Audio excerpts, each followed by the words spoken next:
Happy Karthika పౌర్ణమి అందరికీ. అసలు ఈ కార్తీక పౌర్ణమి ఎందుకు జరుపుకుంటారని నాకైతే తెలీదు. నన్ను ఎంతమంది అడిగినా ఏదో అట్లా మీద మీద చెప్తుర్రు కానీ నాకైతే కరెక్ట్ ఆన్సర్ చెప్పలేదు. మీలో ఎవరికైనా తెలిస్తే చెప్పండి. అయితే ఈరోజు ఒక టెంపుల్కి వెళ్ళినాం. ఆ టెంపుల్ మా విలేజ్ నుండి ఒక 6 కిలోమీటర్స్ దూరంలో ఉంటుంది. ఎప్పుడో ఒకరోజు నైట్ చూసినా నాకు అప్పటి నుండి అక్కడికి వెళ్ళాలని చాలా కోరిక ఉండే. శివయ్య ఈరోజు రప్పించుకున్నాను నేను.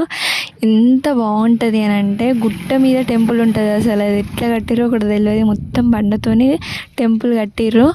అది అక్కడ శివుడు వెలిసి ఎవరికో కనిపించిండంట. కనిపించిన తర్వాత అప్పటి నుండి ఇక్కడ పూజలు చేస్తారు. ఒక సైడ్ ఏమో లింగం ఉంటుంది, నార్మల్ లింగం ఉంటుంది. ఇంకొక సైడ్ ఏమో అమ్మవారు ఉంటారు.